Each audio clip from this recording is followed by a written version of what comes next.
So you've just received news that you've gotten the dream job, and I'm sure you've looked at the offer letter and went to go see the salary. And you did, of course, went to go convert into the local salary. That's the first thing that we all do when we do get jobs overseas. Anyways, I don't want to burst your bubble. I want to first say congratulations, right? And then when you are now back on earth, then we can then talk business, right? I'm not a professional in any way. I am not an expert in any way. I have been in China for a couple of years, and everything that I do share here on this channel is based on my experience. I have gotten some training in my previous recruiter job. Hi everyone, my name is Hazel, and on today's video we are going to be looking at contract, on how exactly to spot the right contract and what red flags to look out for. Okay, so today I have my own contract to use as a guideline, of course. So let's get started. So let me just address the elephant in the room. I do have an arm strap on. Yes, I was involved in some accident of falling off the staircase on a rainy day. Anyways, long story short, I'm okay, I'm good, and nothing happened. Just grateful for life at this point. Anyways, yeah, so if you see me fidgeting a little, it might be because I'm a little uncomfortable. That's all. I'm tired of this thing. Okay, so we're going to get started. All right, I'm not even sure if this mic is working. I have a new camera and I don't know, I'm still trying to find my way, around everything. Anyways, let's get started. So you are most likely going to have a contract that is not a physical copy if you are outside of China, okay? And also I need to state, this contract is for teachers. It's a teacher's contract, okay? So please don't come to me and show me a banker's or an accountant. I have no idea what it should be looking like, right? Anyways, let's get started. So the first thing that you should have, or you should be looking at when you get your contract, is the roles and responsibilities, right? For example, here my contract says duties and responsibilities, right? And then it outlines everything for me based on my role. So if you're an English teacher, it's going to state you're an English teacher for this grade or for this particular class. If you're in kindergarten, it's going to state K1, K2, IK, blah, blah, blah, right? It's going to tell exactly and be specific. And then it's going to state for these age range of the students. If you are in kindergarten and you're in homeroom, then you're going to have like mixed ages of the students. If you are a primary, middle school, or high school teacher, then it should state the specific grade if you're going to be teaching just one grade. If you are going to be teaching multiple grades, then it's also, all that information needs to be outlined in the contract, okay? Right, so the first thing should be the duties and the responsibilities. The second thing, and everything is just on one page, the contract term and commencement. So it's going to state the contract is valid for a year or 2 years or 3 years sometimes. Then it's going to say when exactly it's going to commence, and the commencement date need to be equivalent to the time that is going to end. It should have the mark of 1 year or have the mark of 2 years or 3 years, depending on how much time they give you, okay? Usually for English teachers, I know, especially in kindergartens and training centers, it is usually around a year. It is usually a year. And then I know for international schools, it's nothing less than 2 years. 2 years and then more, because they need people who are, stable and are going to be there for some time. Okay, so I'm not going to dive onto the roles and everything. I'm going to move on straight to the most important things, right? Okay, so the first thing that is important is remuneration and benefits package, right? So the first thing is the salary. You see here, they even bolded out the salary because it's very important. You're moving from your own country and you're coming to a foreign country, so you got to make sure that you are good and you're comfortable. So the school shall pay the employee a base salary of this amount.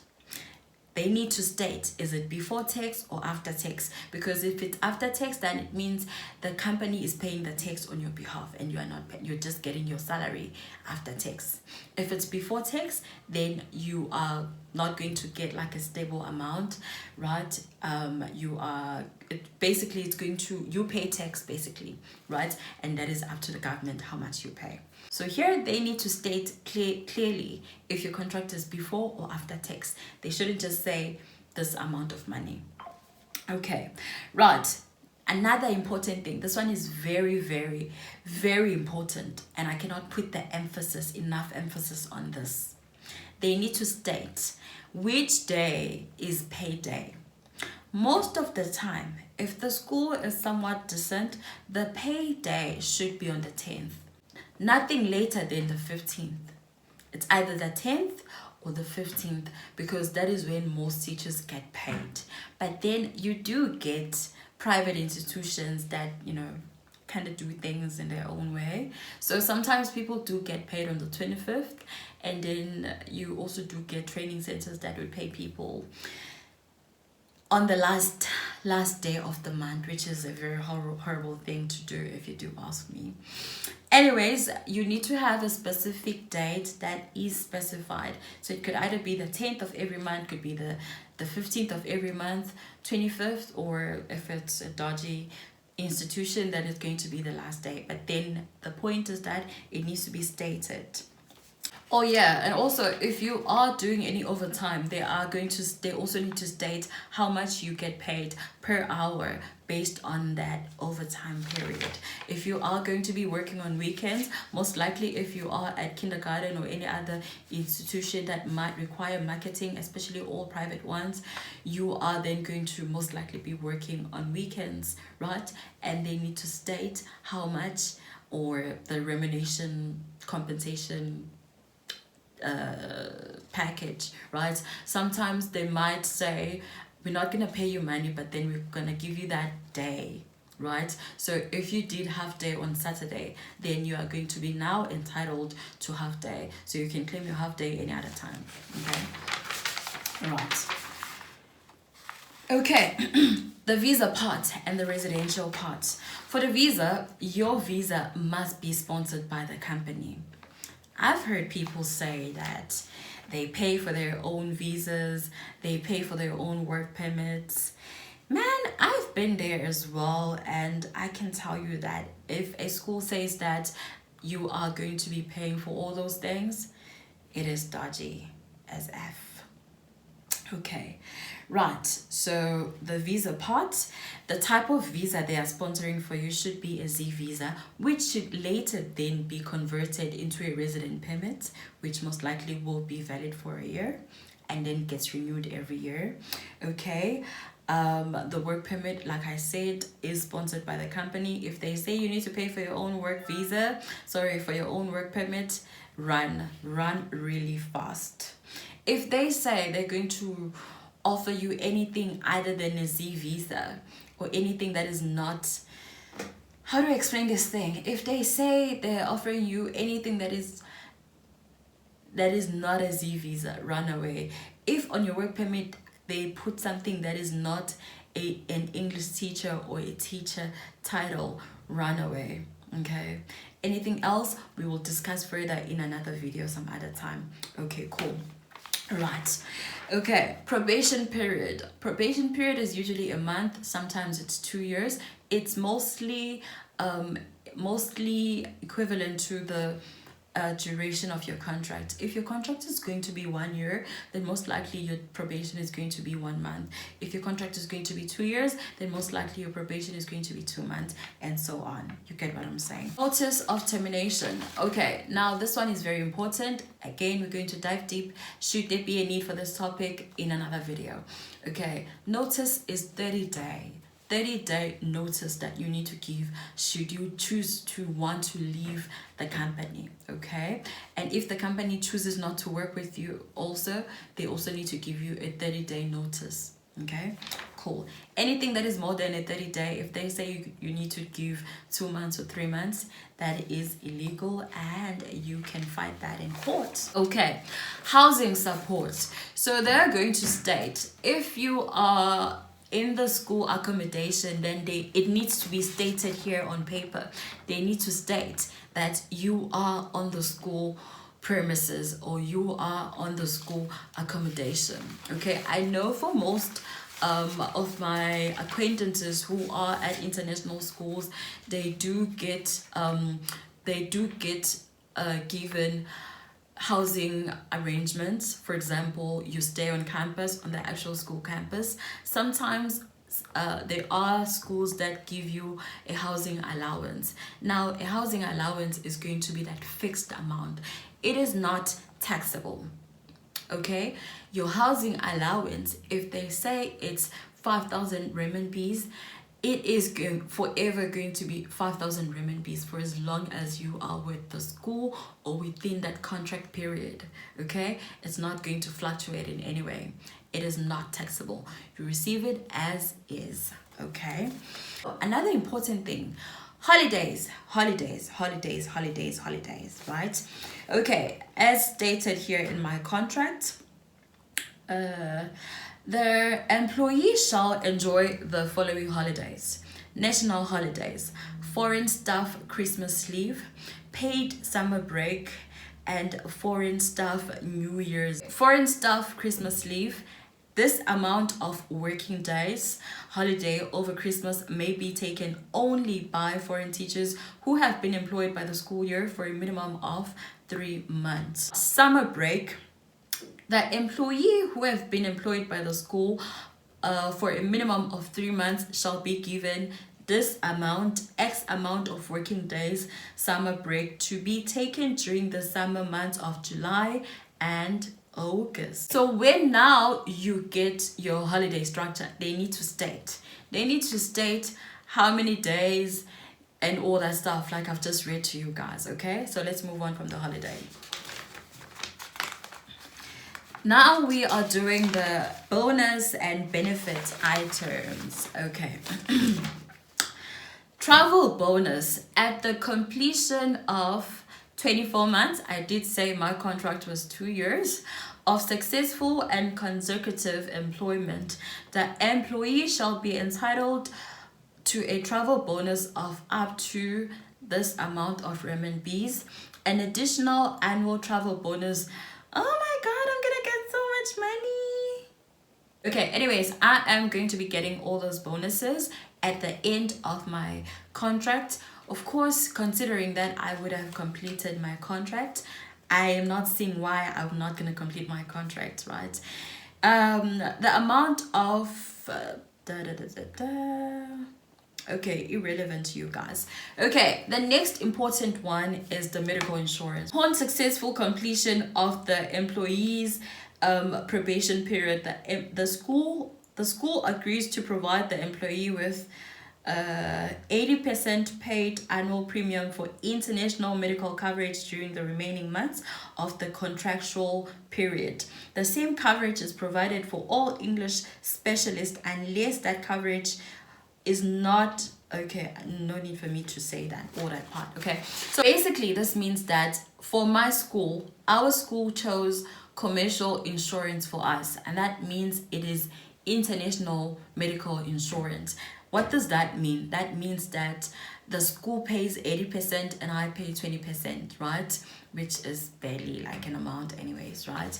The school pays it and I pay. Same thing with social insurance as well. If you have social medical insurance, the school also would have a payment structure where they pay most of the percentage. Okay, for social insurance or social medical insurance, you can only go to public governmental listed hospitals, right? Now for commercial insurance, you can go to private and international hospitals. That means when you go there, you don't pay, right? When you go to private and you go to international hospitals, you do not pay a single cent. Everything is paid for by the medical insurance. You just need to show them your insurance card and all your details, and then you don't pay anything at all. For social insurance, if you go to a government hospital, you pay with your own money and then you ring up the insurance, and then the insurance then refunds you, provided of course that you provide all the receipts and all the proof evidence that you need. Okay, so you guys get that. So you need to ask your school and be clear about this question and ask them, do you guys have me on social insurance or do you have me on commercial insurance? Okay, Either way, commercial insurance just means that you just have just the private medical insurance. But then again, you still need to have a profile of social security. That means you still need to contribute, even if a school does pay commercial insurance for you, they also need to still have all the other listed insurances under social security. Right, that's a video for another day. I'm not going to dive deep into that because it's going to take a very long time for you guys to understand, right? But then you just need to make sure that you guys are on the same page with the school, and these things really need to be discussed. Okay, if you are on the private insurance or if you are on the public one, okay? And then you also need to discuss, if I'm on the private one, which company am I with, right? I know most common ones are Cigna. Our school has us on Cigna. I know some of my acquaintances are on MSH. Some people are on, what's the other famous one? It has a very fancy name, right? But you do get what I'm saying, right? So they would need to tell you the name of the insurance. You also need to have a profile with the insurance, again, after your probation, I believe, you know. Okay, cool, right. Don't forget to subscribe. If you're still enjoying this video, please don't forget to subscribe, like, and leave me a comment. Okay, let me see if I have covered everything. Okay, we discussed the salary, we discussed the working hours, we discussed the leave, accommodation, visa status, termination. Okay, right. Now I think on the remaining time, right, as I'm concluding, so many people are always having issues with their contracts, right? Sometimes people would move from overseas and come to China only to find out that what was discussed during the interview and during the onboard process is totally different to what they were brought to. You understand? So that means now they have all these issues that they gotta face when they are within the soil of this country. For example, some common problems that people have are the salaries, right? The school is gonna tell you this amount, and then when you get here, they will say, oh, we actually don't have enough kids, this and this and this, you know, actually we can no longer pay you, you know, and then you'd find that they're now going to change your salary, right? And according to Chinese law, the employer has the right to change your salary. Sometimes working hours, right? They would ask you to work certain hours. As far as I know, you are required to work 40 hours a week. I can be corrected. 40 hours a week. If I'm wrong, I'm going to insert the correction somewhere on screen, right? 40 hours a week, and it should not exceed 40 hours a week. Yeah, I think that's how I should phrase it. It should not exceed 40 hours a week. But then you would find that some people, let me not dive into that, especially with training centers, you know. There's a lot of dodgy stuff going on there. There's a lot of things going on there, which I'm not gonna touch on because this video is not about that, right? Another issue that they would face is leave, right? I know most schools are usually going to give you just like 10 days annual leave. I know most training centers usually give people 10 days. I do know that some schools also don't give people holidays, so that means you work throughout the whole year. Yeah, which is very, very bad. Yeah, let me see, anything else that could be an issue. Termination clause, I did touch on that. Usually it's 30 days. If they say it's 60 days, if they say it's 90 days or 180 days, they are trolling. Yeah, they're not taking you serious, right? Yeah, so insurance, basic or comprehensive, what is covered and all that stuff. You guys need to be very careful when it comes to your contract, okay? Contract is not just about the salary. There's so many things that we could touch on, and there's so many things that the contract entails, and the contract is key to how you are going to live your life when you get the side, or when you get to your new job, considering if you are already in China.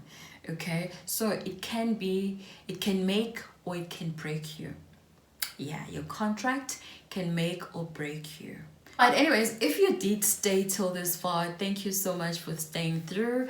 Again, my name is Hazel, and this is my YouTube channel where I share information based on my experience, my research, my lived experiences.